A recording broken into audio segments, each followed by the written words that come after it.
reconectar, resiliencia, reunión. Sabemos que tenemos la misión de restaurar los ecosistemas para encaminar el planeta, y particularmente a América Latina y el Caribe, hacia un futuro sostenible y resiliente. De acuerdo con el informe 2020 de la Organización Mundial de Meteorología, la sequía generalizada en América Latina y el Caribe ha tenido un impacto considerable en el rendimiento de los cultivos y en la producción de alimentos. Adaptarnos a los efectos del cambio climático implica repensar cómo hacemos algunas cosas, y existen diversas experiencias regionales que permiten una adaptación y mitigación ante el cambio climático en el sector agropecuario, que no afectan la productividad ni la rentabilidad y que, por el contrario, en muchos casos, expanden las oportunidades de desarrollo económico y social. Reconectarnos con la naturaleza en beneficio de esta, pero también de los agricultores y las comunidades. De la mano de la ciencia, tecnología e innovación, podemos realizar acciones que promuevan la resiliencia de nuestros ecosistemas. Debemos reunirnos, tanto el sector público como privado, la academia y las ONGs, instituciones financieras donantes y las instituciones del Sistema de las Naciones Unidas, para recopilar y compartir conocimientos, capacitar a comunidades y productores y trabajar por cambios a gran escala. Por esto, hacemos un llamado abierto a los países y gobiernos de América Latina y el Caribe, con el objetivo de promover y potenciar la colaboración entre países para apoyar estrategias regionales y nacionales relacionadas a los impactos del cambio climático y la variabilidad climática en el sector agropecuario, considerando las dimensiones social, ambiental y económica. Únete a Placa, un nuevo mecanismo regional de adhesión voluntaria, integrada por los Ministerios de Agricultura de los países de América Latina y el Caribe, instituciones colaboradoras y la Secretaría que reside en FAO y CEPAL. Placa, Plataforma de Acción Climática en Agricultura de Latinoamérica y el Caribe.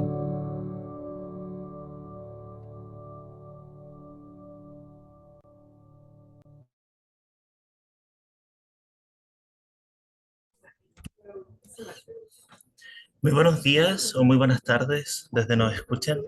Bienvenidos a la sexta sesión temática organizada este 2024 por la Plataforma de Acción Climática en Agricultura para Latinoamérica y el Caribe, conocida como PLACA. Es un placer saludarlos. Mi nombre es Felipe Castro y en nombre de la Secretaría de la Plataforma les agradezco por estar conectados aquí el día de hoy en este evento que hemos denominado Adaptación Digital en la Agricultura y Experiencias de Educación Andragógica para enfrentar el cambio climático. Primero que todo, hay que comentar que este evento es posible gracias al apoyo de la Organización de las Naciones Unidas para la Alimentación y la Agricultura, la FAO. Les agradecemos a sus representantes por apoyar las actividades de Placa y también quiero saludar a los miembros de las secretarías y ministerios de Agricultura y Ambiente de la región que nos acompañan conectados el día de hoy. Especialmente también extiendo un saludo a los miembros del Grupo de Trabajo Temático en Investigación, Innovación y Desarrollo Tecnológico, el GTT4 de Placa. Bien, en línea con lo anterior, aprovecho de mencionar la importancia que tiene la colaboración interinstitucional en este tipo de eventos y por lo mismo me gustaría pedirles una participación activa durante toda la actividad, especialmente en la ronda de preguntas. Para comenzar nuestro webinar, algunas instrucciones generales sobre la actividad de hoy. Por favor, asegúrense de que sus micrófonos permanezcan en silencio durante toda la presentación para evitar interrupciones. Y si tienen preguntas, pueden ir escribiéndolas en el chat en cualquier momento. Al finalizar las presentaciones vamos a tener un espacio para preguntas y respuestas, así que ahí vamos a atender esas consultas. Les recuerdo a todos quienes están conectados que la grabación de este evento estará disponible durante las próximas semanas en la sección de eventos del sitio web de Placa, junto con las diapositivas de las presentaciones que vamos a ver hoy. Bueno, a modo de introducción, este webinar se enmarca dentro del programa de sesiones temáticas de Placa. Y bien, ¿qué es una sesión temática? Es una actividad que viene organizándose ya desde el 2022 por los grupos de trabajo, donde se invita a a un grupo de expertos a nivel regional a exponer sobre temas de interés para el grupo y que se encuentran alineados con los objetivos de la plataforma. El tema que nos compete hoy son las prácticas de manejo innovadoras y sostenibles que ayuden a prevenir la degradación del suelo y la pérdida de recursos hídricos en sistemas agrícolas afectados por sequía, por medio de casos aplicados hoy en Paraguay y Chile. Bueno, pasando ya de lleno a lo que nos convoca y sin dilatar más, me gustaría presentar a Miguel Ken Morilla Roa, quien es un destacado ingeniero agrónomo paraguayo especializado en manejo y conservación de suelos. Eh, Miguel obtuvo su título y grado universitario en la Universidad Nacional de Asunción. Tiene un máster en agronomía con especialización en ciencias de suelo de la Universidad Federal de Paraná, de Brasil, y cuenta con una formación avanzada en degradación y conservación de suelos tropicales de la Universidad de Hohenheim en Alemania. A lo largo de toda su carrera, Ken ha estado desempeñando roles clave en el Ministerio de Agricultura y Ganadería de Paraguay, destacándose como coordinador nacional en proyectos relacionados con conservación, recuperación de suelos, liderando también iniciativas internacionales en colaboración, por ejemplo, con la FAO, con GTZ y otras instituciones del sector. Actualmente es el jefe del Departamento de Suelos y Aguas y Bosques del Ministerio de Agricultura y Ganadería del país y también es coordinador técnico de proyectos de manejo sostenible de recursos naturales. Como les señalo, tiene una amplia experiencia en el rubro, también cuenta con experiencia docente, ha impartido cátedra en universidades paraguayas y organizaciones de capacitación para productores y académicos en agricultura sostenible y labranza conservacionista. También es autor de varias publicaciones relevantes sobre erosión de suelos y agricultura de conservación, siendo una figura clave en la promoción de prácticas sostenibles para enfrentar desafíos ambientales y climáticos. Estimado Ken, muchas gracias por aceptar la invitación. Es un placer tenerte aquí. Bueno, te cedo la palabra. Te aviso cuando queden 5 minutos y puedes comenzar cuando quieras, por favor.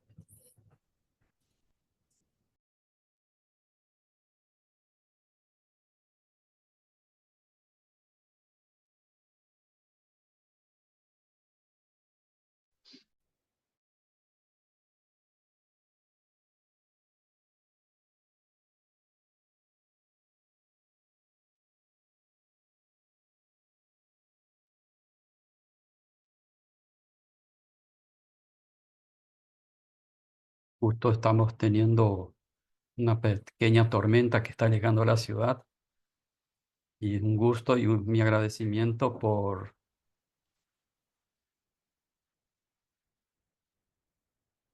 Disculpen la inconveniente. No hay problema, que justo Sí, sí, estábamos comentando eso, así que sabíamos que podía pasar. Así que no hay problema.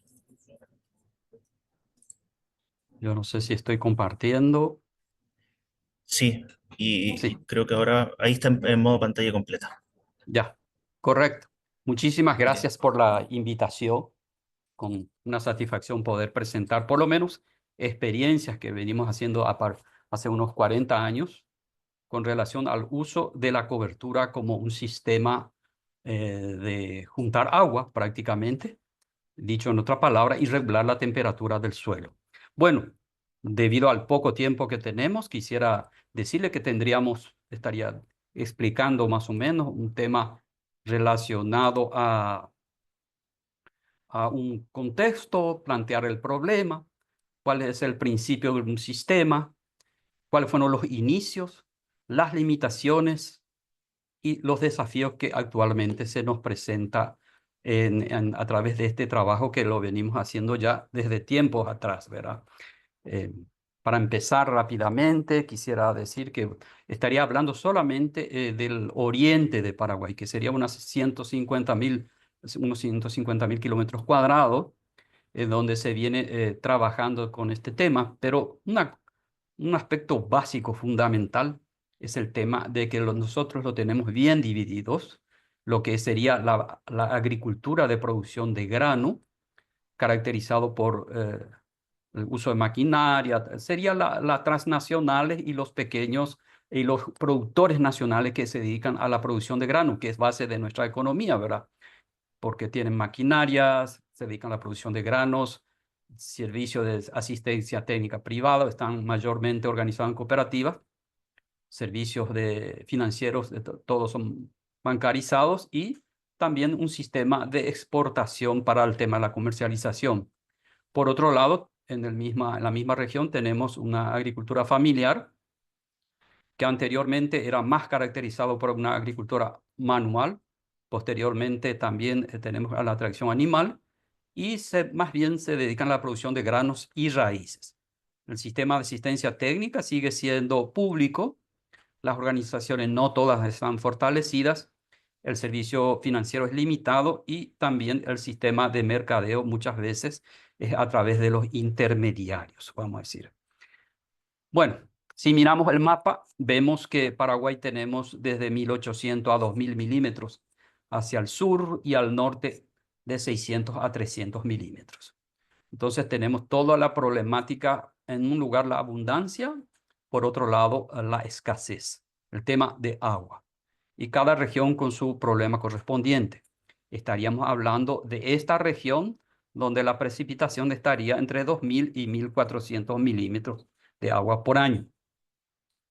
Viendo la imagen, tenemos aquí que prácticamente el oriente se divide nuevamente en dos. Una, que es la región de la producción de granos con alta tecnología, y el otro, este color marrón, donde se basa, vamos a decir, la producción de la agricultura familiar. Pero ambos, en el pasado, estamos hablando de la década del 80 y 90, parte del 90, eran caracterizados por la alta movilidad del suelo, donde básicamente la producción de granos era tractorizada y la agricultura familiar era a tracción animal. Hoy en día, vamos a decir, ese sistema ha tenido sus modificaciones. ¿Por qué? Bueno, se han presentado problemas. Tanto en la agricultura mecanizada o empresarial productora de grano como en la agricultura familiar, nuestro principal problema ha sido en el pasado, vamos a decir, el tema de la erosión hídrica, debido a las características que teníamos respecto a la intensidad de la precipitación por cada evento. Entonces teníamos época de sequía y teníamos también época de bastante lluvia, cosa que sigue hoy en día, pero vamos a decir, con más severidad al respecto. Pero el tema se traducía en la pérdida de la producción, prácticamente 3 años húmedo, 1 año seco, y así sucesivamente. Posteriormente, y considerando un poquito eso, prácticamente este proceso de erosión hídrica en la mayor parte de la región del Oriente prácticamente ha cambiado también el proceso del ciclo del agua en donde tiene participación el suelo. Discúlpeme, creo que estamos teniendo corriente. ¿Eso qué ha significado? Eso ha significado que gran parte de la problemática de la baja productividad y sobre todo el alto grado de malezamiento en aquel entonces era sobre todo sobre la agricultura familiar. No así tanto en el tema de la agricultura empresarial, ¿verdad? Donde a través del proceso de mecanización, ¿verdad? Permitió, vamos a decir, que pueda ir avanzando hacia un cambio. Ese cambio se dio prácticamente al inicio del año 90, donde hubo el sistema de cambio de producción de un sistema convencional de remoción de suelo a un sistema de uso de cobertura. Lo mismo se intentó, vamos a decir, también con la agricultura familiar, pero sin los resultados esperados, y es la deuda que aún se tiene a nivel país, es el cambio del sistema de producción. Entonces, ese sistema de producción que fue abordado gran parte, prácticamente hoy estamos llegando al 99% de las áreas de producción de grano, sobre todo. Producción de grano, estamos hablando de soja, maíz, trigo, canola, estamos hablando de girasol, entre otros. Prácticamente se produce con un sistema de producción de cobertura. ¿Por qué? Ese sistema de cobertura es a través del cambio del modelo convencional al sistema de siembra directa. pero eso prácticamente está muy relacionado a estos tres pilares, que es la no remoción del suelo, la rotación de cultivos y como clave la cobertura permanente. ¿Por qué esa es clave el tema de la parte de la cobertura permanente? Porque afecta todo lo que es a condición de suelo, su estructura, infiltración de agua, velocidad de infiltración de agua, retención de agua, el tema también de la radiación directa por el tema de enmalezamiento y sobre todo también por la diversidad biológica. Cosa muy importante dado que nuestros suelos prácticamente son suelos químicamente muy pobres, son alfisoles y algunos usisoles, y prácticamente dependemos mucho de la parte biológica, sobre todo para la disponibilidad del fósforo, fundamental para los tipos de producción que tenemos. Bueno, todo ese trabajo prácticamente se realizó en el tema con la agricultura mecanizada. La agricultura mecanizada, que le llamamos a la producción de granos, se ha hecho prácticamente a partir del año 90. Hoy, como les había comentado, se llegó al 99% del territorio productora de granos, ¿verdad? Y no así en la agricultura familiar. Nuestro mayor indicador sigue siendo los arroyos, las corrientes de agua, porque en teoría podemos tener el suelo cubierto, podemos tener el sistema de siembra directa, pero si el agua sale aún con sedimento es porque el sistema no está funcionando. Entonces, en ciertos periodos hemos entrado en lo que se llama calidad del sistema a partir del 2013 y hoy prácticamente estamos perfeccionando otra vez este sistema, teniendo, como se puede observar en la imagen acá, de un lugar, de un sistema no bien hecho y otro sistema bien hecho, gran tema de indicador, el tema de corriente de agua. Por otro lado, estamos teniendo inconvenientes en este caso, sobre todo en aquellos suelos que aún no entraron en el sistema de cobertura o la siembra directa en el área mecanizada, que equivale al 1 al 5% aproximadamente, y en la agricultura familiar. O ayer, por ejemplo, les comento que tuvimos una ola de calor, lo estamos teniendo hoy nuevamente, y son temperaturas ambientales que hoy tenemos una sensación térmica de entre 45 y 46 grados, ¿verdad? Entonces las temperaturas de los primeros 2 centímetros, o 2 milímetros, perdón, alcanzan fácilmente los 60 grados, ¿verdad? Y para nosotros eso significa pérdida de los cultivos, como ha ocurrido acá en la zona norte donde estoy actualmente. Y por otro lado también significa, va muy relacionado con el tema de la sequía. Seca más alta temperatura prácticamente es pérdida y sobre todo para el tema de la agricultura familiar. Por otro lado, a nosotros, o sea, aquí entendemos que la cobertura es el principal regulador de la temperatura, fundamental para estas condiciones que nos toca, ¿verdad? Estamos entre el trópico, vamos a decir, el Capricornio para abajo, entonces el sistema de temperatura es alto. Fíjense nada más que uno vaya a encontrar un letrero que le está diciendo que tenemos 59 grados o en todo caso dentro del vehículo que tengamos 45 grados. Eso es, por ejemplo, de hace 2 años en un muestreo que estábamos haciendo, porque eso que ven allí es un cultivo de soja, que por alta temperatura y la seca prácticamente la pérdida es del 100%. Entonces tenemos condiciones así extremas, ¿verdad? Tan extrema que alcanza el tema de la coagulación de las proteínas.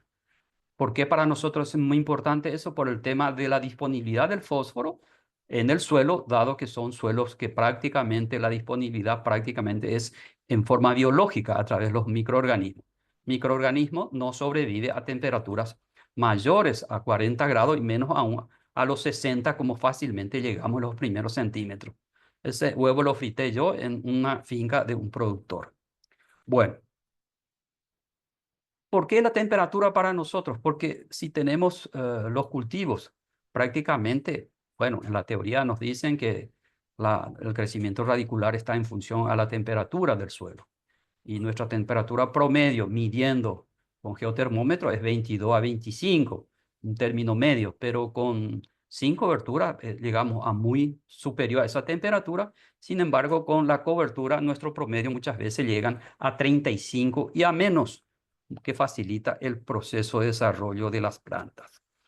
fíjense nada más este recorte diario les pongo que no estoy hablando así, ¿verdad? Estamos hablando, por ejemplo, de 357 milímetros en 13 horas, en la región donde estoy. Y cuando viene eso, viene agua, pero cuando no viene, no viene. Entonces, los casos son extremos. ¿Qué nos hizo que nosotros entremos en este sistema? Y es simplemente por los procesos erosivos que teníamos en la década del 80. Me ha tocado trabajar de esa época. Y donde estos estudios anteriormente, en la década del 80, nos decían que la cantidad de infiltración de agua no está en función al sistema de preparación del suelo, sino al porcentaje de cobertura del suelo. ¿Eso qué significó? ¿Verdad? Que tener que trabajar con el tema de cobertura, salir de las prácticas mecánicas en aquel entonces, de las terrazas de base ancha, de las terrazas de base angosta, de lo que se llamaba en aquel entonces murundún, etcétera, y entrar a un trabajo más relacionado al tema de la cobertura. Y básicamente debido a que los procesos en aquel entonces de alta remoción del suelo generaban procesos erosivos muy violentos en el sentido de que la descomposición a alta temperatura, de la incorporación del rastrojo, sea del cultivo anterior o sea de las malezas, hacía que se produjeran sustancias desagregantes, toda el área de sustancias desagregantes que propiciaba los procesos erosivos y no así lo que ocurre en la descomposición de la celulosa en un ambiente anaeróbico, que es lo que actualmente estamos propiciando a través del uso de la cobertura y hace que prácticamente los procesos erosivos se nos reduzcan. Fíjese nada más la imagen que tenemos un área con sistema de cobertura y un área con sistema sin cobertura. El proceso de la desestructuración y reorganización de los agregados, sea en pequeña profundidad o a nivel superficial, prácticamente existen varios cambios. Bueno, otro aspecto que nos llevó a este cambio también son los procesos y trabajos realizados en aquel entonces del país vecino, en este caso Brasil, ¿verdad? Donde a través de estudios nos demostraron y aplicando ya en forma práctica en nuestro país nos dimos cuenta de la cantidad de agua perdida por cada pequeña cuenca o microcuenca que había con relación a la cantidad de cobertura que se disponía. Y nuestro promedio prácticamente del área de productores de grano en aquel entonces, que eran entre 4 a 5 mil hectáreas, prácticamente significaba un promedio más o menos de 7 mil millones de litros de pérdida de agua escurrida. Entonces, eso traducido en carbono por evapotranspiración era muy, muy grande. Entonces, prácticamente estaba en quiebra el proceso de producción en grano. Esto nos obligó a cambiar de idea. Entonces, el tema del rastrojo quedó la incógnita. ¿Producir o usar el rastrojo del cultivo anterior? Y bueno, se decidió en aquel entonces mediante agricultores, porque esta tecnología nació de los agricultores pioneros, ¿verdad? Justamente con los agricultores del Brasil, de usar tanto el rastrojo del cultivo anterior o sembrando lo que hoy le llamamos plantas de servicio, que anteriormente le llamamos planta de cobertura y anteriormente a eso le llamábamos abonos verdes, vamos a decir, ¿verdad? Entonces ese cambio hizo que todas las cosas cambien porque era cambio de sistema. Bueno, rápidamente digo que empezamos con monocultivo en la agricultura familiar y en la mecanizada también era o gramínea o era leguminosa por aquel entonces, por el principio básico del sistema de rotación, que tiene que haber leguminosa y que tiene que haber una gramínea. Hoy en día podemos decir que ya no que estamos en eso, sino más bien el concepto que se maneja, más bien es la mezcla de especies y género y variedades y todo, de tal manera que se llega a un punto de equilibrio. Bueno, los primeros resultados en la década del 90, sobre todo, eran las mezclas de semillas, ¿verdad? Ya a finales de los 90 se llega a las mezclas de 3 especies. Hoy en día estamos avanzando más o por lo menos promocionando, porque todo esto no ha sido solución. Cada cambio implica un desgaste y vamos a decir, un sistema de abordaje y de trabajo que tiene que ir detrás, sobre todo en la parte de promoción. Si bien hoy en día se tiene, vamos a decir, hasta podríamos decir recetas de cuáles son las mezclas de semilla a combinar como producción de cobertura, aún sigue, hay muchas lagunas de cuáles serían las combinaciones más convenientes según época del año, pero nos permite de alguna manera salvar esa situación. Por ejemplo, en invierno, que implica 12 especies o 10 o 8 o 3, y también el tema de las especies de mezcla de semilla para el verano. Entonces, eso mediante sobre todo la alta participación de productores. ¿Por qué le estoy insistiendo eso? Porque el tema de cambio de modelo, conservación, tiene que ser rentable. Eso hemos aprendido, que toda la tecnología, al no ser rentable o no, si no se visibiliza económicamente, es un poquito difícil llegar a la sostenibilidad, ¿verdad? Existe los trabajos mientras existe un proyecto o existe un financiamiento. Lo, lo que cuesta es, sobre todo en estos procesos, es el tema de volverlo sostenible. Bueno, rápidamente, ¿cómo se inició? ¿Qué implicó ese cambio? No tener herramientas, no tener equipos. Simplemente les pongo acá, por ejemplo, ya en el proceso no solamente del aprovechamiento del rastrojo anterior, sino cuando se hace la siembra de la cobertura, el sistema de acamamiento era con cubiertas, llámese estirado por bueyes o estirado por tractor o por caballo, o en todo caso manual. Son ejemplos nada más, ¿verdad? Cómo han venido evolucionando el sistema debido a la gran necesidad que tenemos que generar lo que se llama, nosotros lo llamamos acá en guaraní, el jungá, que significa el corte de la savia, de tal manera que la muerte de la especie o de la planta tenga que ser de punta a punta raíz a punta de la parte apical de la planta, vamos a decir. ¿Por qué? Porque eso genera las canículas para la infiltración de agua, vamos a decir.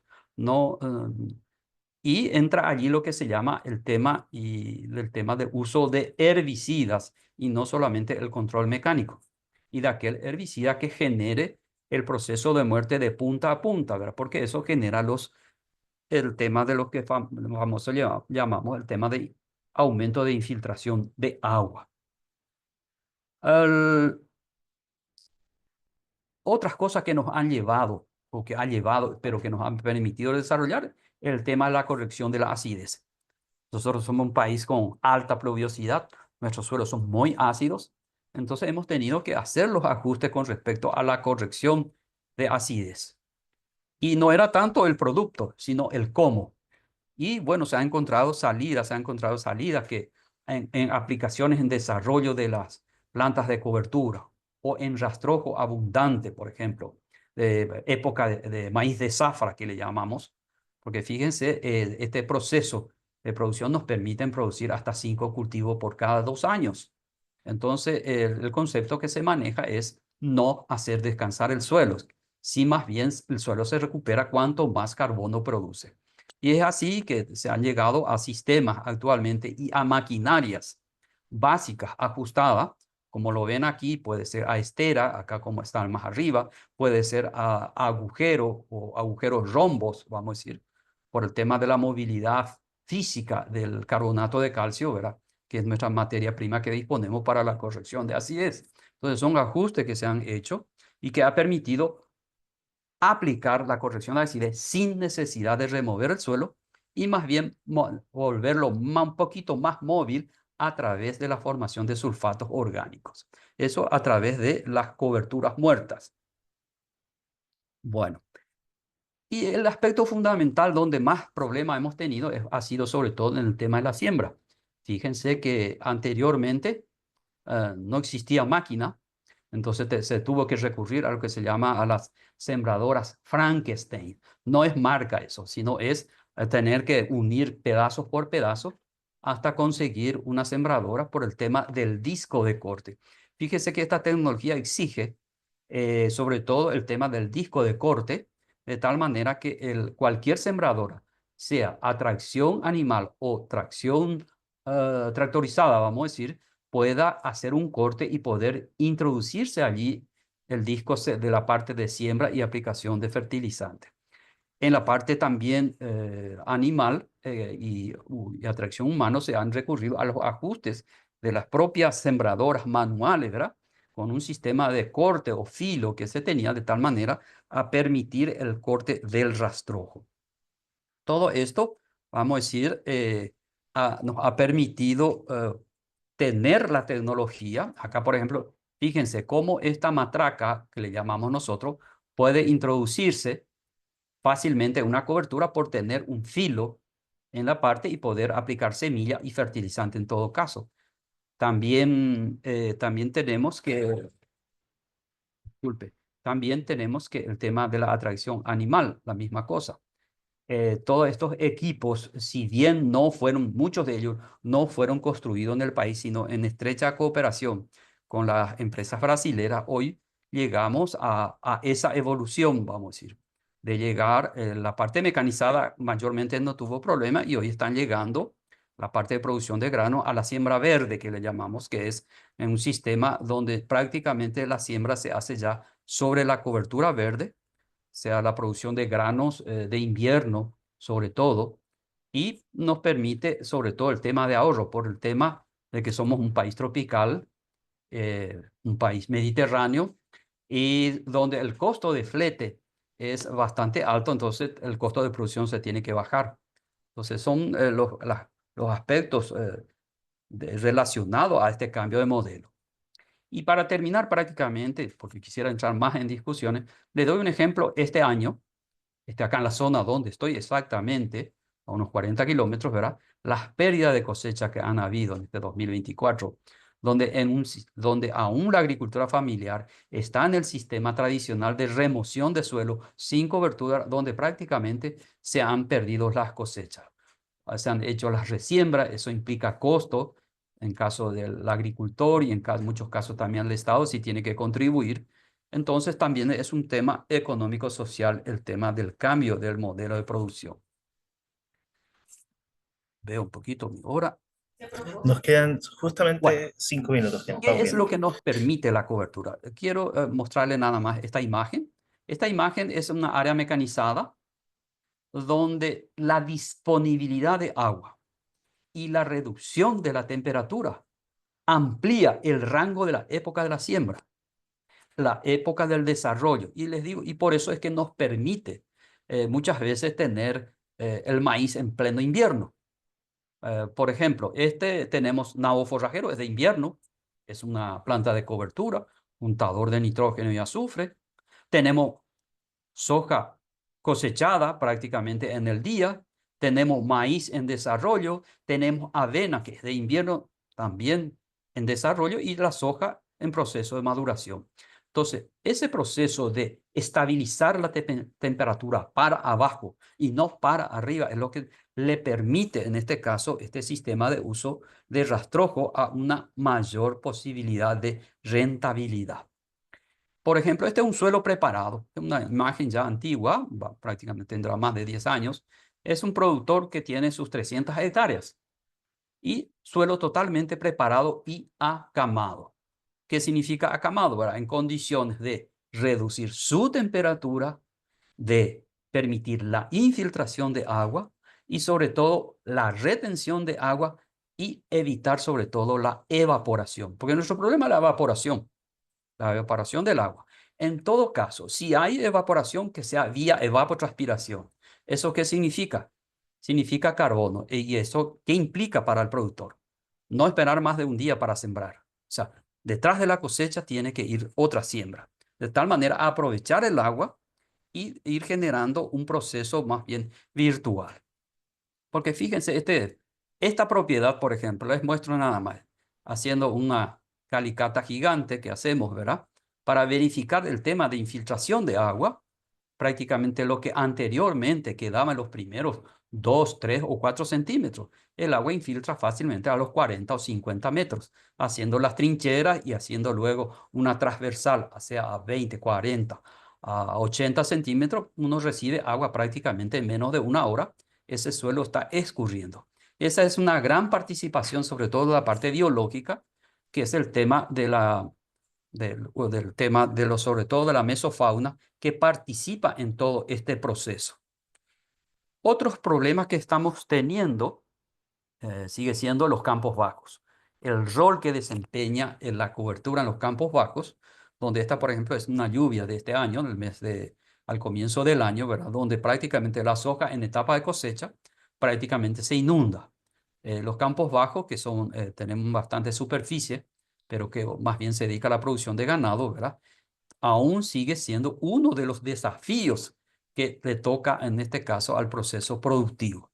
Y actualmente el mayor desafío sigue siendo este acá. Como ven acá, el famoso disco de corte que tenemos que perfeccionar para muchos casos, sobre todo en la agricultura familiar. En la agricultura familiar actualmente, si bien estamos en proceso de ejecución de algunos proyectos donde estamos promocionando, en este caso en forma de prácticamente subsidiado, con alta participación también, en el tema del proceso de la mecanización. Porque como cualquier país latino, creo que nosotros acá tenemos el inconveniente de la falta de disponibilidad de mano de obra y sobre todo la mano de obra joven a nivel de campo. Han migrado y han quedado los mayores. Entonces, una manera, un mecanismo es usando la innovación tecnológica y en este caso el proceso de la mecanización, pero a escala del pequeño agricultor vía organizaciones y nos están dando resultados. El desafío es la sostenibilidad sobre todo en la parte, el componente económico y sobre todo la provisión de semillas para el tema de cobertura. Evidentemente, estos 40 años de trabajo que se viene realizando en el uso de cobertura hace afirmar o nos convence a nosotros de que si vamos a remover el suelo, eso no es sostenible. Evidentemente, se está abriendo nuevos campos en la región occidental y es el desafío también encontrar el mecanismo de sustituir la evaporación por la evapotranspiración. Y eso es lo que aún es el gran desafío que se tiene, a pesar que en el oriente tenemos ya más del 99% en la producción de grano, no así en la región occidental o Chaco, como le llamamos, ¿verdad? Y el otro desafío es en la agricultura familiar, porque no estamos disponiendo, o sea, se redujo la disponibilidad de fuerza animal para el movimiento de implementos y no estamos siendo forzados a utilizar la motriz, vamos a decir. Pero eso implica básicamente educación y capacitación y capital, pero sobre todo la capacitación por el tema de sostenibilidad. Entonces, en resumen, prácticamente, ¿por qué la cobertura? Porque cobertura para este sistema es agregación superficial por la descomposición aeróbica superficial que tenemos, que nos permite la infiltración por gravedad del agua debido a la alta intensidad cuando llueve o en la época de seca, sobre todo, y donde la cobertura actúa como barrera mecánica para evitar el cambio permanente de la pequeña atmósfera húmeda que se encuentra próximo al suelo y que sea sustituido por los vientos más secos, vamos a decir. Y por otro lado, también la cobertura significa para nosotros sistema radicular. Y eso por un sistema de secado o muerte completa de la especie a través de la muerte mecánica de corte de savia.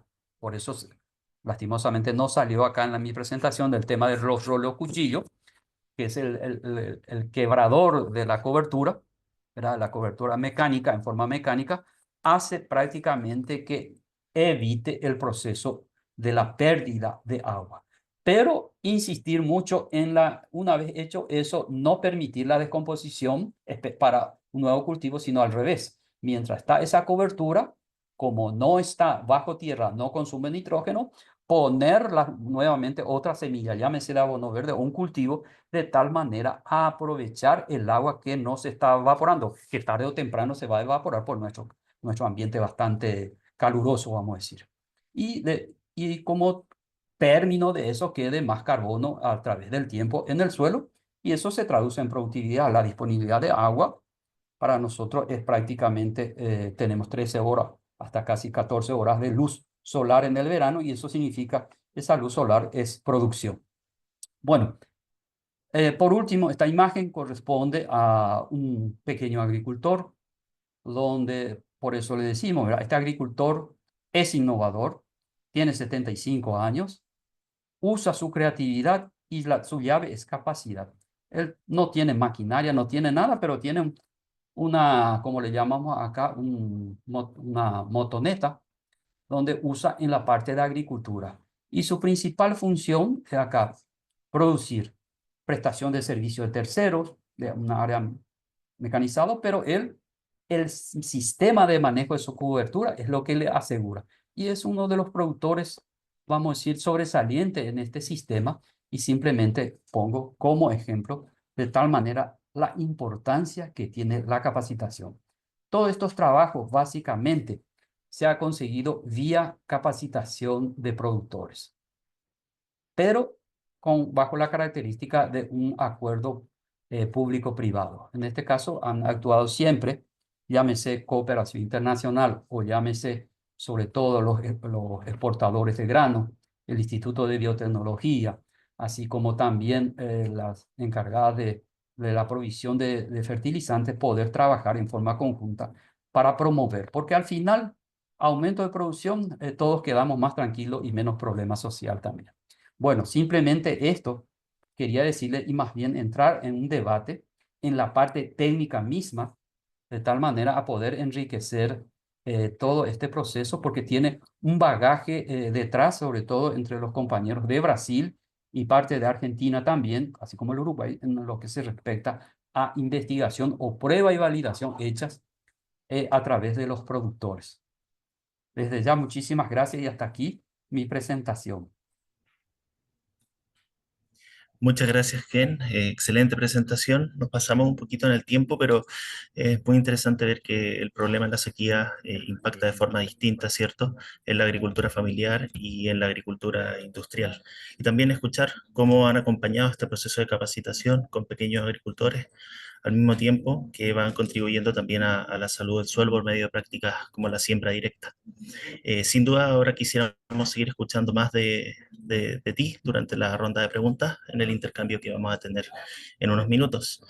Y bueno, para continuar con el orden del día, vamos a darle una cordial bienvenida a nuestro segundo expositor del día de hoy, quien es Cristian Estrada, especialista en eficiencia hídrica integral aplicada en la agricultura.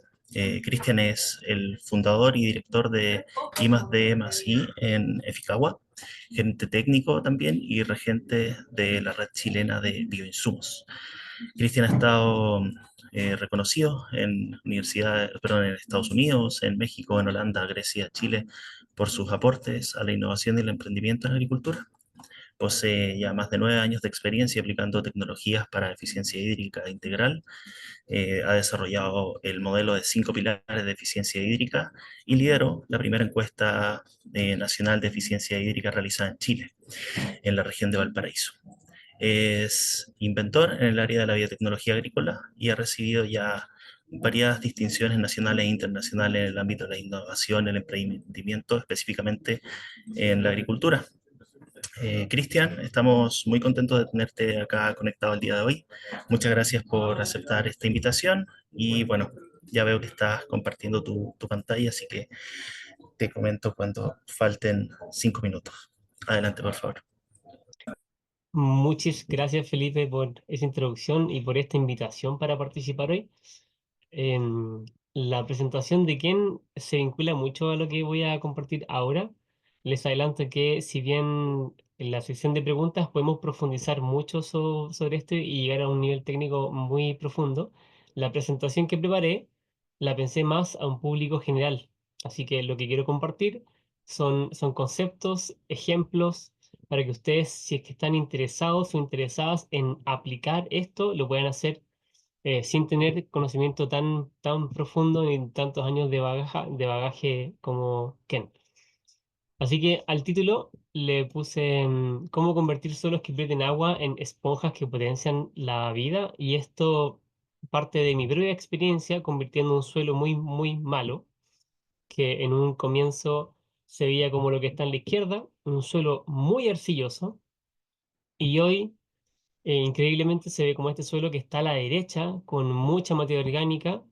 En este viaje han pasado 3 años de constante mejoramiento de suelo. Y esto no es casualidad, esto es haber seguido una serie de pasos que les voy a compartir. Y si bien estas fotos se ven muy diferentes entre ellas, uno se imaginaría que están muy lejos, pero en realidad son fotos tomadas el mismo día.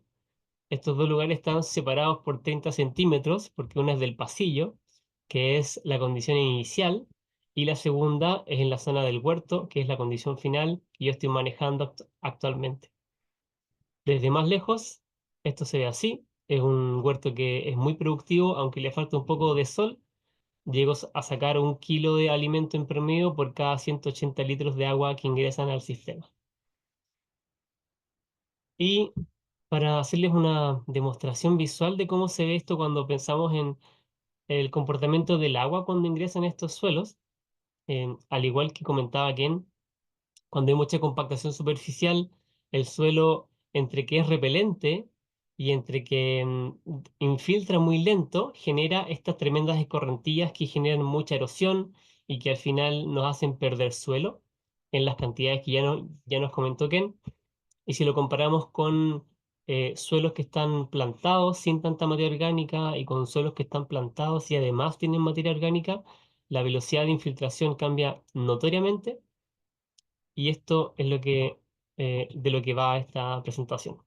Entonces, los contenidos que les quiero compartir se separan en 4 grandes bloques. Uno, voy a hablar sobre la diversidad de suelos. Esto es siempre pensando en un público con conocimiento general. El segundo, factores que potencian el suelo. El tercer punto, el camino a un mejor suelo. Y ahí me voy a centrar en el cómo llegar en su contexto. Y al final voy a hacer alguna mención a tecnologías facilitantes que permiten acelerar un poco algunas partes de este proceso de mejoramiento de suelo. Comenzando por la diversidad de suelos, si es que te has preguntado cómo mejorar la condición que tienes actualmente, en donde estás, en donde vives, para mí estas dos son las cosas más importantes que deberías conocer de tu suelo. Uno, cómo se compone los horizontes de tu suelo, y en segundo lugar, cuáles son las texturas de suelo que tienes en donde piensas cultivar o ya estás plantando. Para el caso que vimos, que es mi caso, yo tengo un horizonte A de unos 30 centímetros que es muy poco profundo.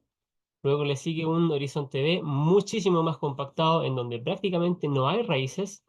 Y más abajo sigue un horizonte que no sé qué profundidad tiene, porque nunca he cavado tan profundo. Y esta fue la condición inicial. Y en esta condición inicial, el horizonte A, en este caso, era un horizonte, es aún un horizonte muy arcilloso, que ha sido el objetivo de todo el trabajo de mejoramiento impulsado principalmente a través de la descompactación y adición de materia orgánica. Así que para los que quieran comenzar, yo diría que La, la primera pregunta que deberían resolver es ¿cómo es mi suelo? ¿Cómo se ve, cómo se ve el perfil del suelo entendido desde los horizontes del suelo? Acá estamos viendo 3 calicatas que muestran condiciones de suelo muy diferentes en diferentes lugares de América Latina. Y además de esto, también se ve influenciado por cómo se mueve el agua en el paisaje.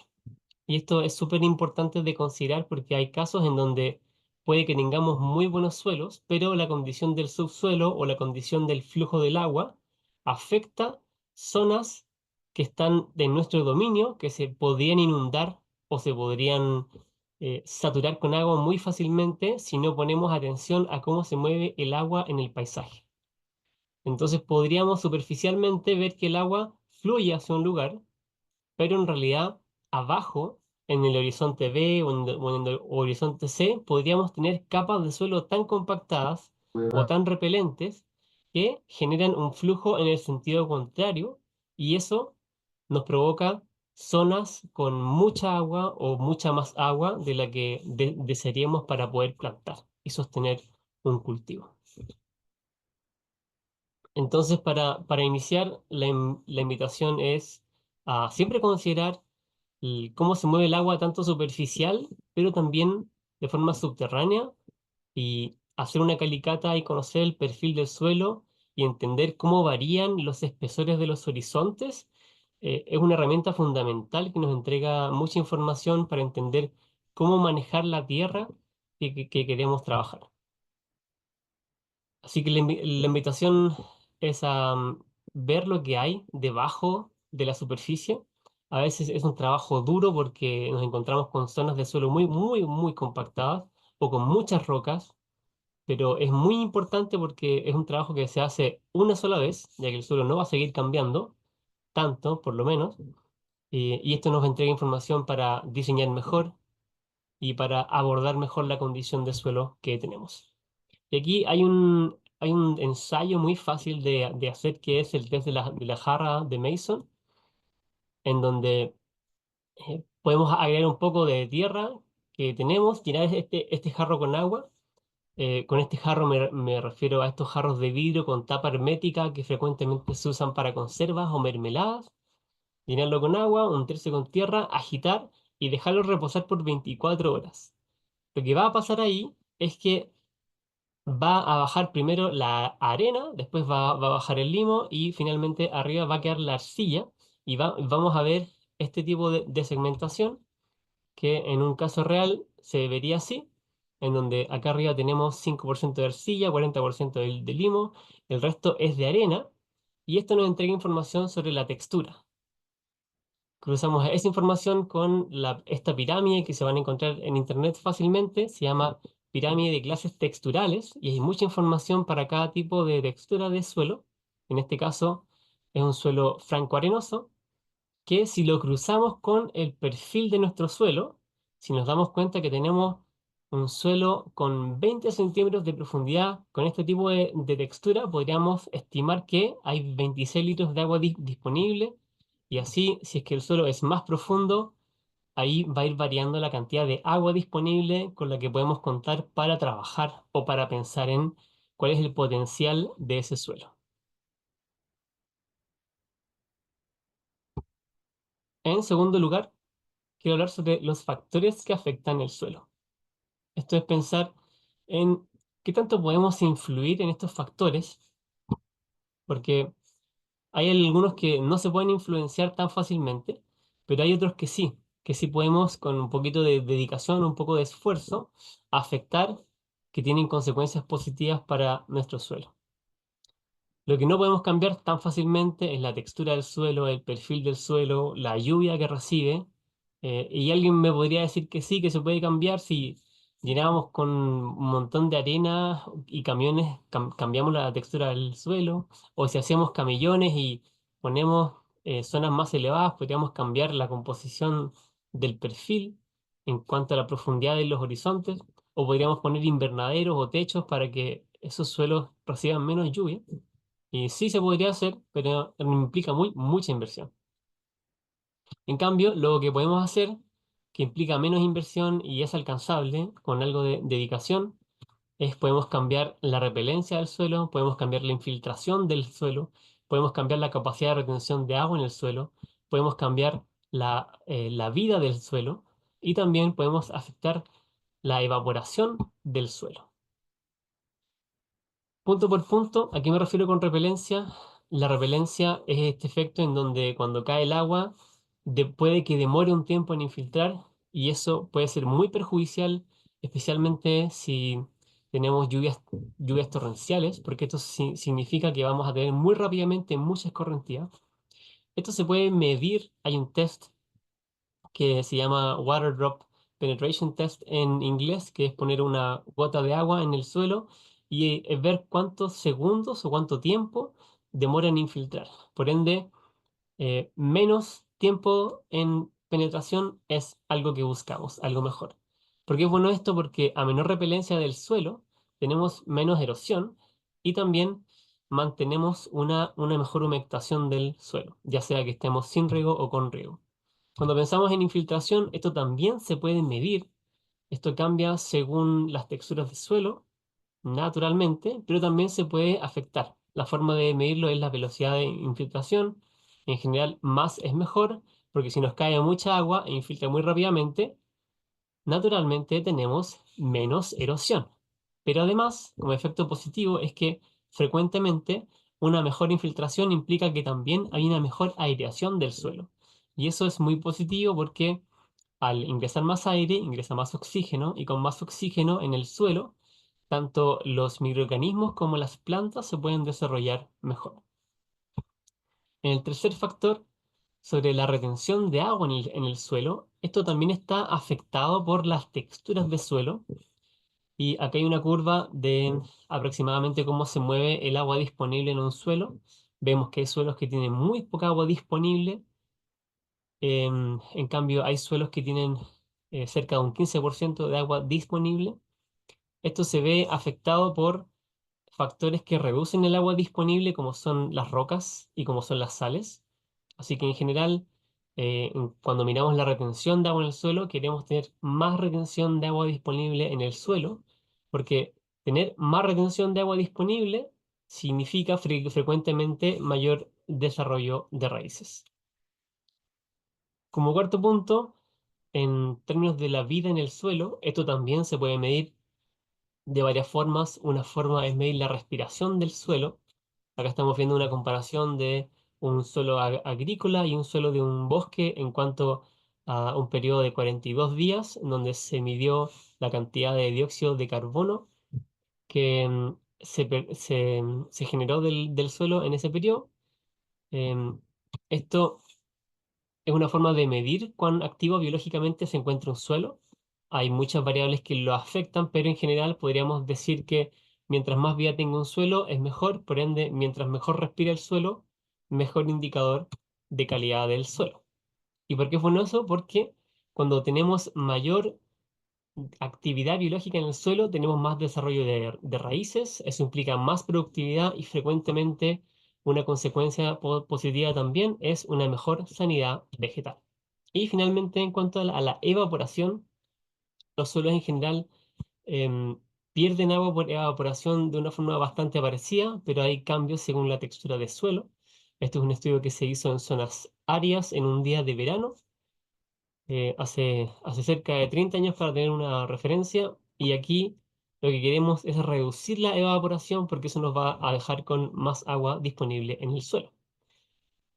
Por ende, tener menor evaporación aumenta el tiempo de agua disponible, que significa que un riego dura más tiempo o que el efecto de una lluvia dura más tiempo.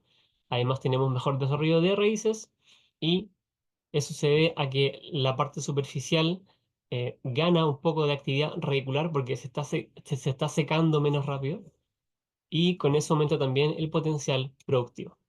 Así que, en resumen, en estos 5 factores que podemos influenciar, queremos menor repelencia, queremos mayor infiltración, queremos mayor retención de agua disponible, queremos mayor vida en el suelo y queremos menor evaporación. ¿Y cómo logramos eso? ¿Cómo implementamos esto en el camino a un mejor suelo? ¿Cómo pasamos de una esponja pequeña, un suelo que retiene muy poca agua, a un suelo esponja que retiene mucha agua y aumentamos el potencial? Bueno, todo esto tiene que ver, como ya lo comentó Ken, con el carbono en el suelo, porque el carbono es una piedra angular de muchos beneficios que se pueden observar en el suelo para tener un suelo vivo, poroso, agregado, absorbente y que retenga mucha agua. Entonces, ¿cómo lo hacemos para estos cinco factores, para lograr influenciarlos de forma que bajemos la repelencia, aumentemos la infiltración, aumentemos la retención de agua disponible, aumentemos la vida del suelo y reduzcamos la evaporación? Bueno, yo agrupé todo este conocimiento en 4 principios básicos, que son: primero, descompactar el suelo, que es opcional porque este paso frecuentemente se encuentra al inicio, y la intención es no volver a descompactar, porque si haces las cosas bien, no vas a tener que invertir de nuevo en descompactar. En segundo lugar, agregar materia orgánica, que es una constante que ocurre de dos formas.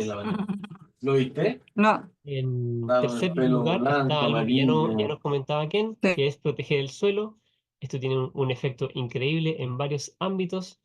Y finalmente, mantener la diversidad radicular. ¿Cómo afecta cada uno a todos estos factores?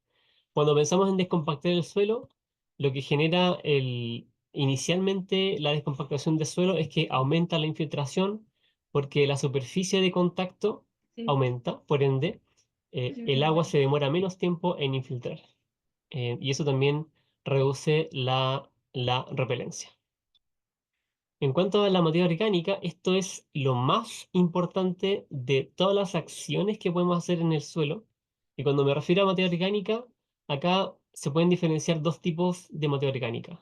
La proveniente de la biomasa o de la necromasa, que es la materia orgánica que está viva o la materia orgánica que se encuentra muerta.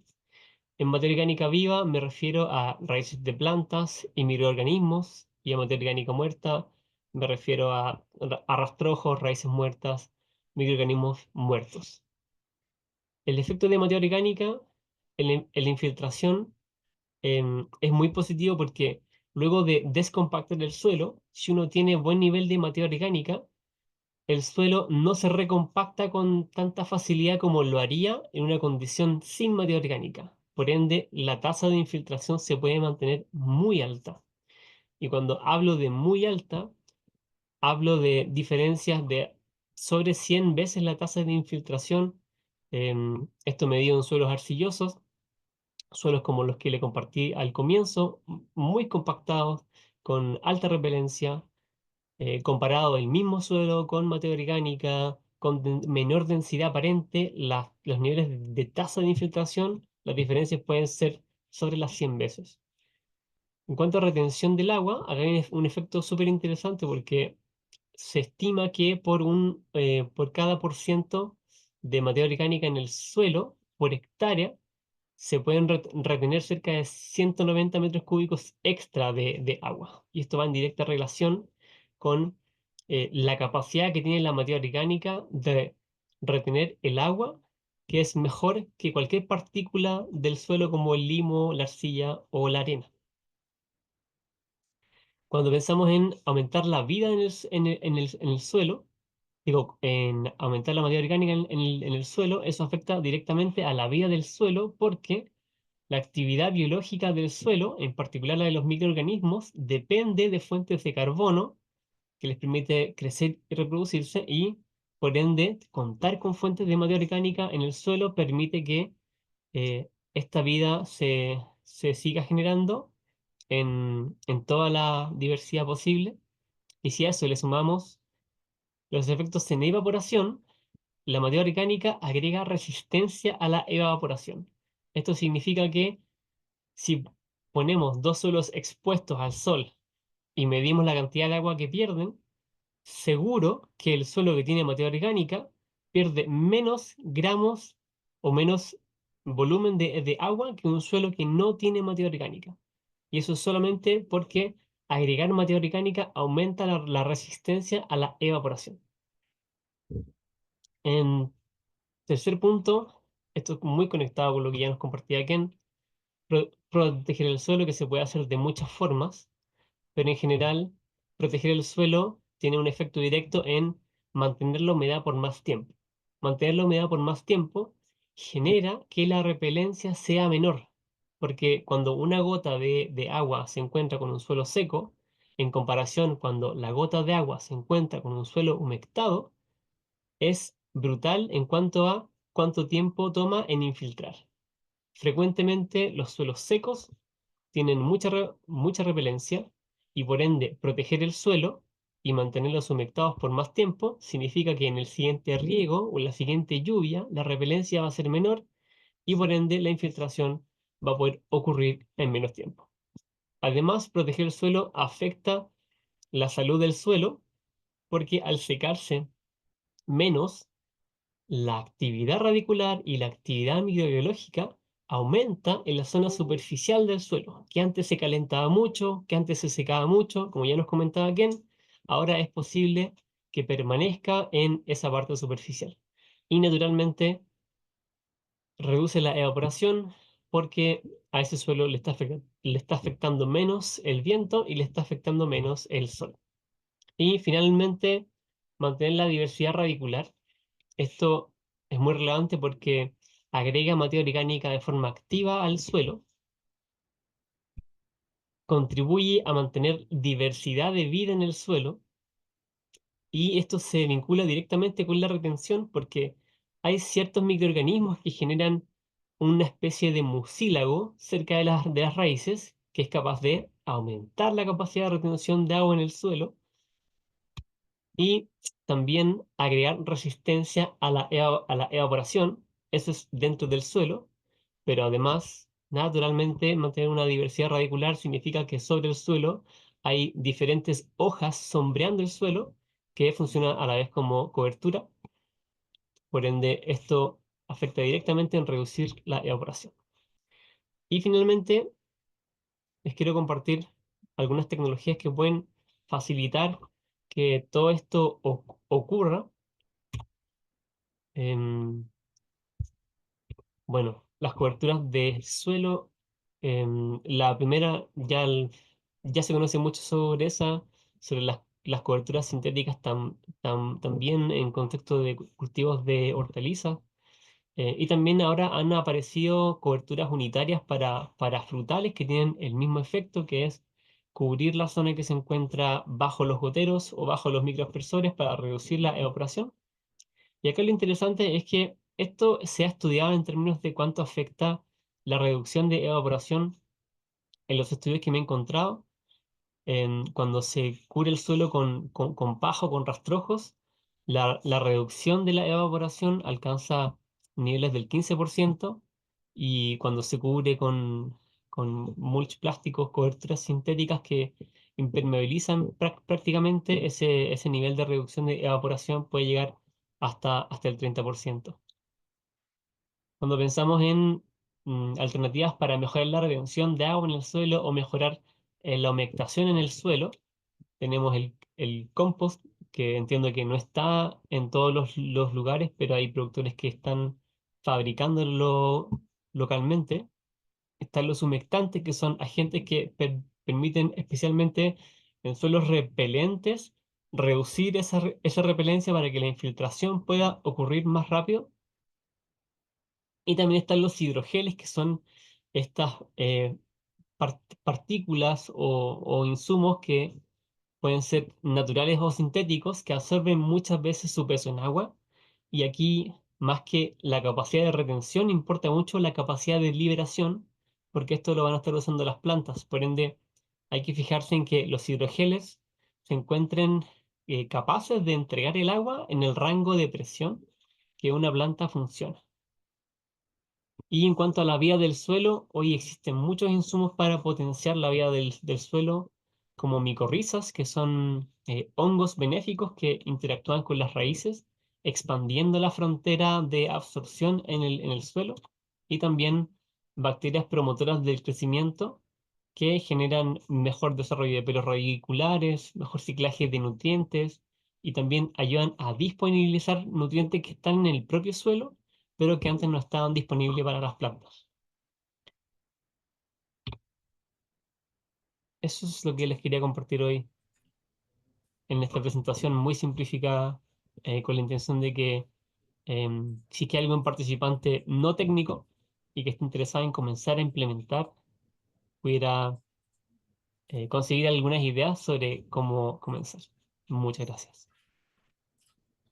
Muchas gracias a ti, Cristian. Excelente presentación y ajustada a tiempo. Ha sido súper interesante conocer una pincelada, solo cierto, acerca del modelo de los 5 pilares de eficiencia hídrica que tú propones y ver también en imágenes las pruebas que has realizado para conocer los distintos tipos de perfiles de suelo, por ejemplo, o los factores que influyen y en particular cómo derivan hacia la aplicación por medio de coberturas que nos mostraste ahora al último y el uso de bioinsumos. Siempre quedamos cortos de tiempo para escuchar más en profundidad, pero los invito a todos y a todas a seguir el trabajo de Cristian junto con Eficawa. Cristian, si tienes algunas redes sociales o página web, por favor, compártenoslas en el chat. Y pasemos ahora a la ronda de preguntas y el intercambio. Para esta parte quisiera saludar y pedirles de su apoyo a Pamela Paz y a Marco Juárez, ambos del Ministerio de Agricultura, Ganadería y Alimentación de Guatemala y miembros del GTT4 de Placa. ¿Colegas están por allí? Sí, hola, buenas tardes a todos.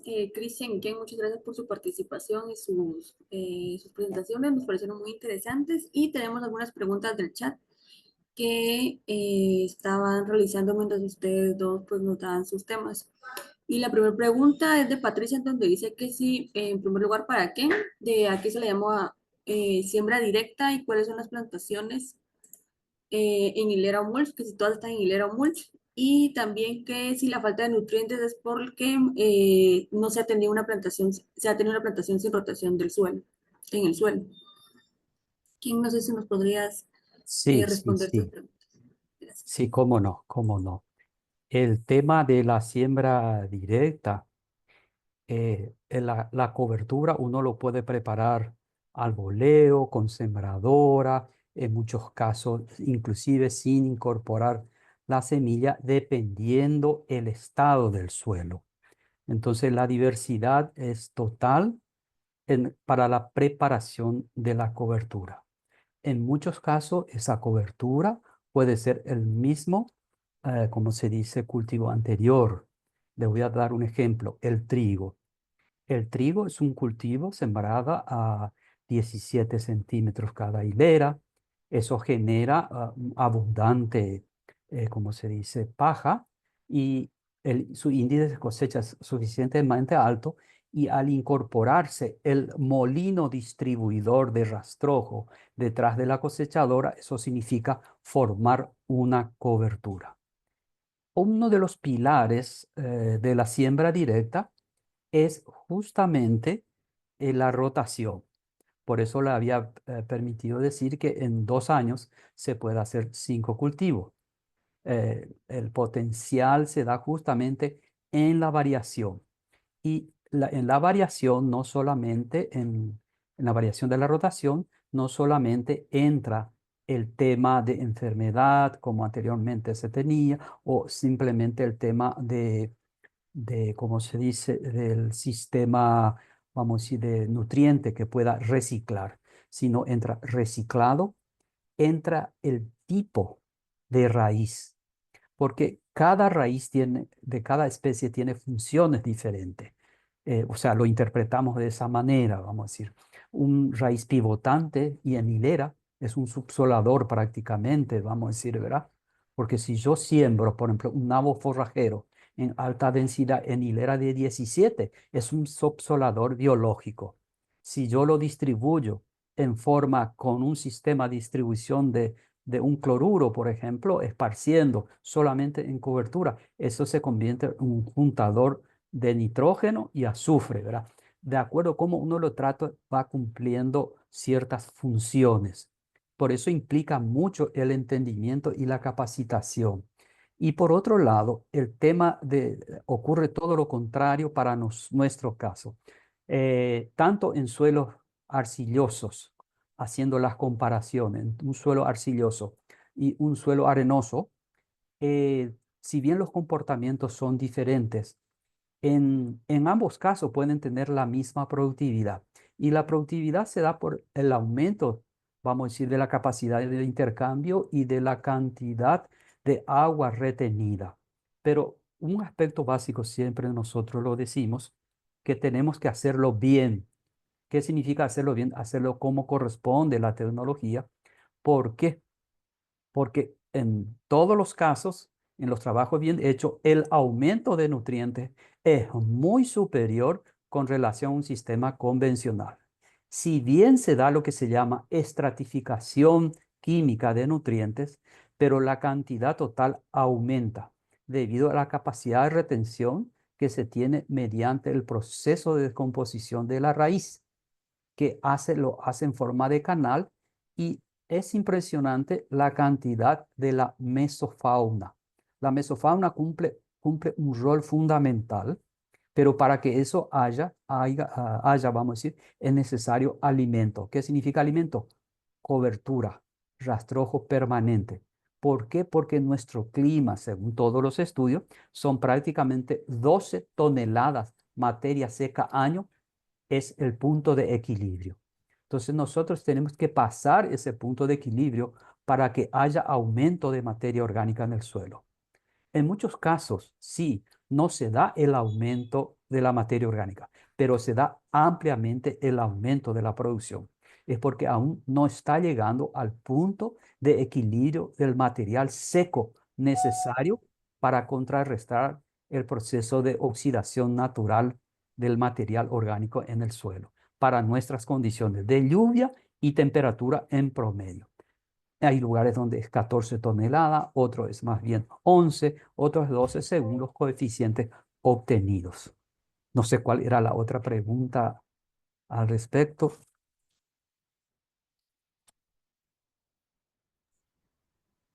Bien, muchas gracias. La otra pregunta también decía que ¿a qué profundidad se puede tomar la temperatura del suelo? Eso depende del equipo. ¿Por qué? Porque si hacemos una calicata, si hacemos un perfil y tomamos ahí la influencia lateral. Entonces, aplicando de la Geoten, ese termómetro tipo clavo que uno aprieta, eso vamos a utilizarlo según las características del suelo. ¿Qué ocurre con el sistema de siembra directa? Se produce una estructuración de arriba para abajo, de arriba para abajo lentamente, no es de un año a otro. Entonces, muchas veces la toma de temperatura lo hacemos en forma muy superficial porque es la temperatura que nos interesa en los primeros 1 centímetro, donde tenemos la mayor población transformadora del rastrojo superficial, ¿verdad? Entonces, en esos primeros 2 centímetros es fácil tomarlo, ¿verdad? A mayor profundidad va a depender a la calidad del geotermómetro, por más que hoy en día también se utiliza los sensores, pero eso ya genera un trastorno, vamos a decir, en el ambiente vamos a decir, del perfil o del horizonte, vamos a decir, del suelo, ¿verdad? Entonces, las mediciones que nosotros podemos o solemos hacer es más bien hasta prácticamente no más de 20 centímetros, que también se encuentra toda la zona radicular, un 70-80% de la mayoría de los cultivos realizados en nuestro país.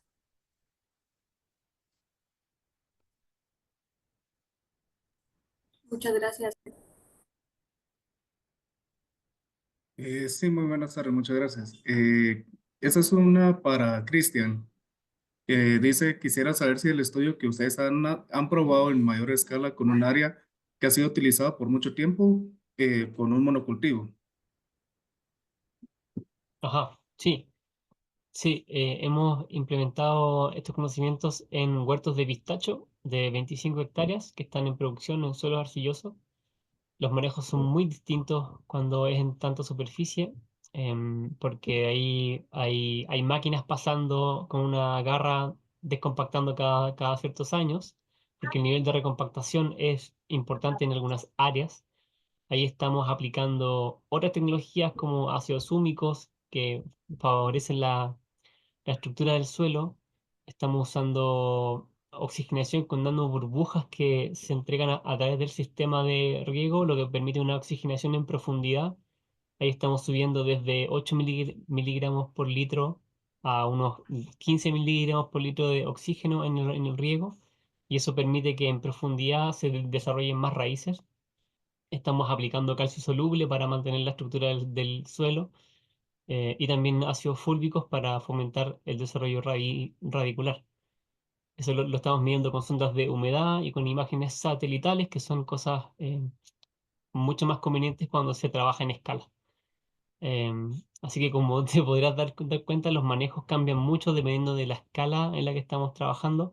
La imagen que yo les mostré partió con una descompactación manual hecha por mí, porque es mi jardín, pero claramente en 25 hectáreas tenemos que trabajar con máquinas y con garras a 40 centímetros de profundidad, 60, em, y todo se inyecta a través del sistema de fertirriego.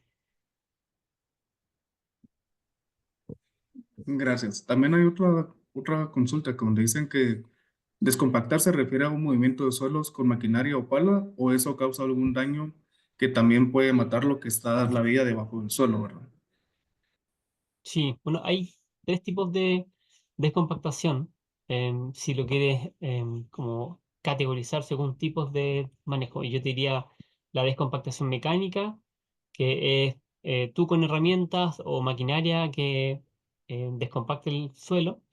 Descompactación biológica, que es usar plantas o algunos microorganismos que ayudan a mejorar la estructura del suelo, pero en especial son las plantas que ayudan con sus raíces a descompactar.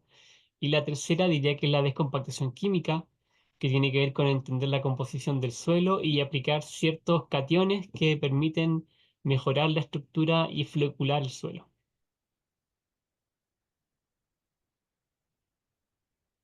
Muy bien, muchas gracias, Cristian. Ahora la otra pregunta es para quién, en donde nos preguntan si existe perdón, si existe, que se podría mencionar pues si la conservación del agua en el charco paraguayo que permite la siembra del algodón. No sé si nos Ah, podrías contar. ah, ¿Para qué? ah, sí, sí, cómo De no. forma resumida, no sé si nos Eh, puedes explicar. Uno es bien mecánico, que es un sistema de colección de agua a lugares más bajos. Se hace un sistema de pista, vamos a decir, donde artificialmente se hace como un gran embudo de varias hectáreas, va a una zona baja. Esa agua nuevamente es bombeada con energía eólica a un sistema de tanque, pero todo hecho de barro, y luego eso se distribuye por gravedad. Eso se llamaría, le llamamos cosecha de agua. Es un sistema porque si bien llueve en esa zona 600, 800 milímetros, es muy estacional y de muy baja permeabilidad, vamos a decir, el agua, el suelo, mejor dicho, y el agua fácilmente se escurre. ¿Eso qué permite? Permite juntar agua. El grave problema es cuando el agua se estaciona en ciertos lugares o mismo en la propiedad, porque el Chaco, esa región, en 800 kilómetros son 130 metros de desnivel, o sea, es muy plano. Entonces, fácilmente agua estancada en el campo significa capilaridad y subida de la sal, sobre todo del sodio. Entonces, el agua hay que hacerlo correr. Entonces, la cosecha de agua, haciendo un embudo, se escurre y se alza. Eso sería la cosecha del agua de lluvia. El otro sistema que justamente es desarrollando actualmente esa tecnología, cómo llegar a un punto óptimo en donde terminada la cosecha, como es la lluvia estacional, se hace primero la medición de acumulación de agua. Una vez que se llega a 1,5 metros, 1,20 metros de disponibilidad de agua en el perfil del suelo, se hace la siembra de tal manera a asegurar el cultivo. En este caso, el algodón que pregunta la colega, vamos a decir. Entonces, ¿qué ocurre? Se hace la siembra, pero teniendo en cuenta lo siguiente, que el cultivo va a ir recibiendo alguna que otra lluvia de tal manera a que de a poco se vaya acumulando en el suelo. Es muy probable que el cultivo no lo use todo, pero esa agua se va a evaporar sí o sí por la humedad ambiental 20-23%. Eso genera una evaporación terrible. Entonces, ¿qué se hace? Hay dos opciones. Se deja crecer malezas y llega a un punto de que consuma todo el agua sobrante en el perfil del suelo. Y una vez llegado a eso, se hace o un control mecánico o una desecación química, de tal manera a esperar el siguiente ciclo para favorecer la infiltración de agua, porque si seguimos usando el agua, va a agotar las reservas. Entonces, hacerlo crecer y que sirva de cobertura y que sirva como protección y facilitar la infiltración de la siguiente lluvia. El otro sistema que está en estudio es cómo hacer que una vez terminado el ciclo, sembrar las plantas de cobertura y llegar al punto óptimo de medición de agua en el perfil del suelo. Esa medición se hace con barrenas de sondeo, vamos a decir, se saca muestras hasta 2 metros de profundidad y se ve hasta qué parte de profundidad contiene agua, vamos a decir. Entonces, hasta qué punto, de tal manera hacer la desecación y que esa cobertura para la siguiente lluvia sirva para facilitar la infiltración y evitar la evaporación y hacer la siembra siguiente. Entonces es un sistema donde se hace el manejo, por eso muchos le llaman barbecho químico natural o barbecho químico artificial, sembrando la cobertura, vamos a decir.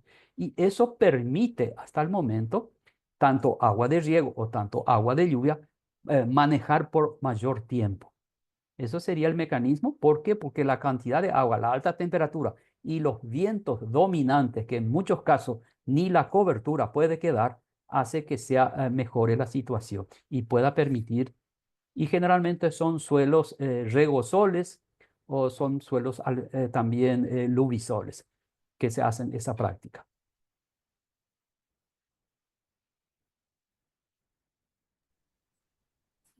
Muy bien, ahora solo sería una pregunta para ambos. Solo les queremos pedir que sean muy breves en su respuesta, en donde hay una pregunta que nos dice, tomando en consideración que existen prácticas de manejo que pueden incidir en las emisiones de gases de efecto invernadero, por ejemplo, la aplicación de cal y fertilizantes nitrogenados, ¿qué opciones de prácticas de manejo se pueden proponer para mitigar las emisiones de gases de efecto invernadero?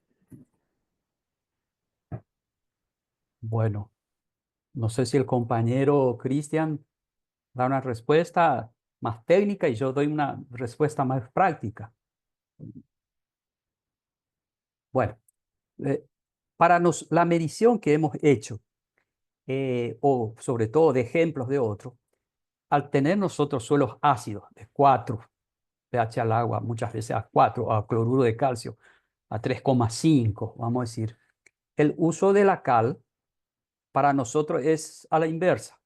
Emite bastante CO2, pero el balance del desarrollo del vegetal es muy superior con respecto a las condiciones de acidez, porque para nosotros la acidez es un condicionante, no crece la planta. Un ejemplo, una planta de algodón a un pH 3,5, 4 crece 30 centímetros, 40 centímetros, 2 capullitos, 3 capullitos. En un pH 5,5 así, el algodón tiene un rendimiento 10 veces más.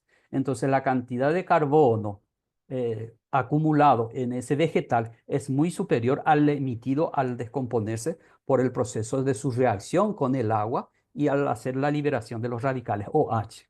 Ese por un lado. Y el tema de los fertilizantes es sí, quizás nos falta el estudio o para demostrar o para ver en qué punto, hasta qué punto compensa. Porque la diferencia en mi país, si no usa fertilizante no hay producción, no hay comida prácticamente, a excepción de aquellos lugares donde aún no ha llegado al punto de degradación. Pero en los lugares donde prácticamente, si no se usa la agroecología y se usa simplemente el movimiento tradicional del suelo con arado vertedera o arado de disco o rastrón de disco, eso prácticamente la rentabilidad es cero y no hay producción. Pero tampoco la vegetación que queda es la suficiente para producir la masa de materia seca suficiente para compensar. Entonces, que tendríamos que entrar a estudiar el balance directo que ocurre tanto en el proceso de liberación y como en el tema de captación. Les voy a decir, nosotros tenemos las casi 4 millones de toneladas, quiero decir, de hectáreas de producción de granos de soja. Ahí no se usa nitrógeno. Ahí se fija nitrógeno porque no se usa el fertilizante nitrogenado en la producción de granos de soja, por ejemplo. Se usa todo lo que es el Rhizobium, todas las bacterias, vamos a decir, que tenemos a disposición en el mercado. Sí se usa más nitrógeno en las gramíneas, que es el caso del maíz y del trigo, pero que se produce en menor proporción. Es un pequeño comentario simplemente. En complemento por mi lado, te puedo compartir que hay dos grandes conclusiones desde el punto de vista científico. Esto es como un promedio mundial, porque entiendo que hay situaciones en donde puede cambiar y como comenta Ken, hay lugares que sin fertilizantes no crecen las plantas. Em, Hay dos fuentes muy importantes de emisión de carbono. Una es el arado y es por un efecto doble. Y es que cuando tú rompes el suelo, la materia orgánica se descompone más rápido porque se pone en contacto con el oxígeno. Y esto lo ha estudiado la NASA con mapas de emisiones que son súper interesantes de ver. Pero la gran conclusión es que si tú aras el suelo muy frecuentemente y existe materia orgánica en ese suelo, la emisión es muy alta. Si además ese suelo estaba duro, el tractor o el arado tiene que invertir más combustible en romper ese suelo, por ende la acción de quema de combustible para romper la dureza del suelo aumenta. Ahí tienes una fuente. La segunda fuente, también en suelos que tienen contenido de materia orgánica, es la conclusión derivada de la aplicación del nitrógeno. Cuando tú aplicas nitrógeno a un suelo que tiene carbono, eso ayuda a aumentar el metabolismo del carbono para que se transforme en dióxido de carbono, porque fomenta la respiración de todos los seres vivos que están en el suelo, porque ahora tienen fuentes para metabolizar el carbono, entendiendo que hay nitrógeno adicional. Entonces, la consecuencia de aplicar nitrógeno en exceso en suelos que tienen materia orgánica es aumentar la emisión de gases de efecto invernadero. Esas son las dos cosas que te diría que a nivel general son las mayores fuentes de emisión de dióxido de carbono en particular. El arado y la aplicación de nitrógeno excesivo. Quisiera dar un pequeño argumento también en los monitoreos que estamos haciendo, en aquellos productores que han entrado ya hace 20 y sobre todo 30 años en el proceso de no remover el suelo. Tenemos un incremento hasta casi 2% de la materia orgánica. Y hechos los estudios comparativos con los montes naturales, inclusive existen fincas de productores con el contenido de materia orgánica superior al del campo nativo o al caso de los montes. Y eso simplemente se dio por la intensidad de la masa o material seco que se va dejando año tras año, y es lo que nosotros llamamos la siembra-cosecha simultánea. Detrás de la cosechadora ya va la sembradora, el del siguiente cultivo. Entonces prácticamente no hay tiempo para un proceso de descomposición y liberación del CO2 prácticamente, y del nitrógeno también. Gracias. Muchas gracias, Pamela, muchas gracias, Marco, y también, por supuesto, a ustedes, Cristian y Ken, por sus respuestas. Ya nos pasamos unos minutos en el tiempo, pero antes de despedirnos quisiera pasar un breve video de Rafael López Salazar, de la Dirección de Información Geográfica Estratégica y Gestión de Riesgos del Ministerio de Agricultura, Ganadería y Alimentación de Guatemala, y quien también es actual presidencia de Placa, que nos va a compartir unas breves palabras de cierre para esta actividad.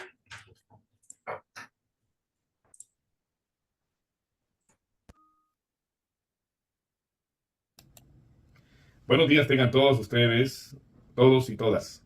Es un honor dirigirme a ustedes en nombre de la presidencia de la Plataforma de Acción Climática en Agricultura para Latinoamérica y el Caribe, PLACA. En este momento tan especial, este mensaje no solo cierra este evento, sino también cierra un año de intenso trabajo, aprendizaje y colaboración en nuestra plataforma. Agradezco la presencia de todos los participantes que se han conectado en línea, a los expertos que nos acompañan hoy, y también extiendo los agradecimientos a nuestros colegas de PLACA y a la FAO por su constante apoyo en este tipo de iniciativas. Estamos próximos a conmemorar el 5º aniversario de PLACA, un hito que nos invita a reflexionar sobre el camino y el recorrido y los logros alcanzados desde su creación. Para quienes aún no lo saben, PLACA es un mecanismo de colaboración voluntaria que se ha consolidado como único en la región, demostrando el enorme potencial de la acción climática en la agricultura de América Latina y el Caribe.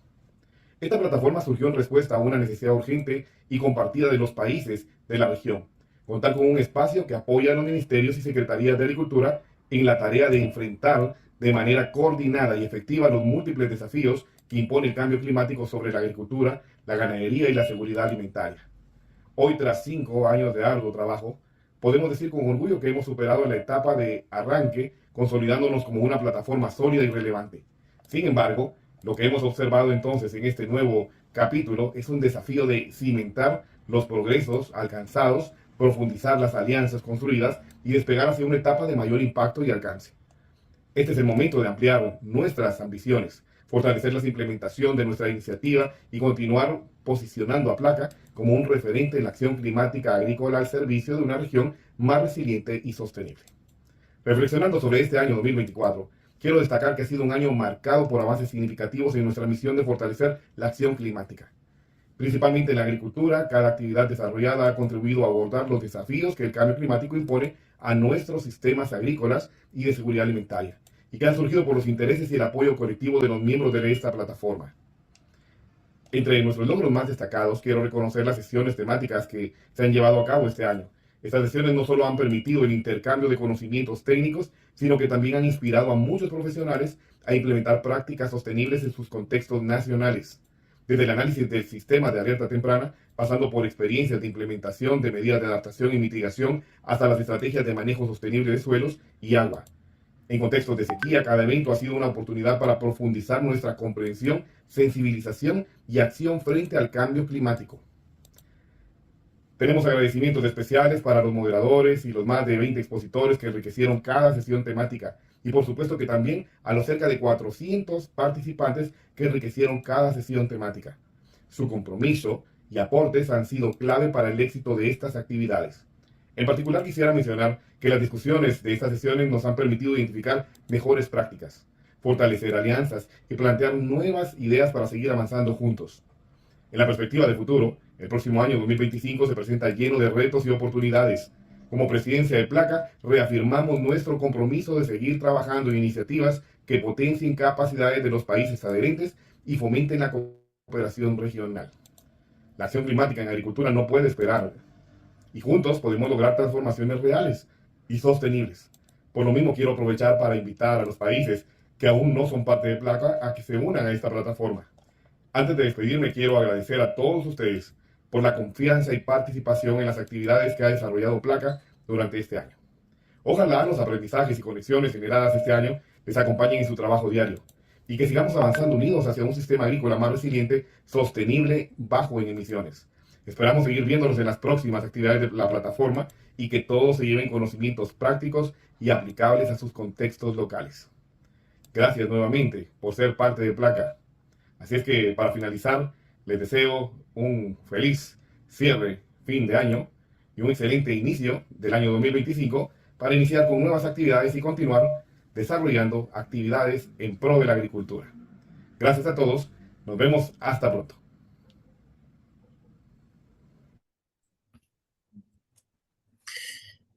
Bueno, le extiendo un saludo a Rafael, quien por motivos de agenda no pudo conectarse en vivo, pero quiso estar presente por medio de estas palabras de cierre, las que hacen una buena síntesis, ¿no?, de todo lo que vivimos con la plataforma este 2024. Sin duda un año muy relevante para el crecimiento de Placa. Ahora sí, antes de despedirnos, quiero reiterar el agradecimiento a los expositores, que Bonilla de Paraguay y a Cristian Estrada de Chile. También a usted, el público asistente, que por algún momento fuimos más de 120 personas conectadas. Por supuesto también a mis colegas del secretario de Placa, Abigail, Mercy, María Mercedes, gracias por toda la gestión y apoyo brindado para este taller, así como también para todas las actividades de Placa. Esperamos seguir con esta senda con mucha más fuerza para el 2025.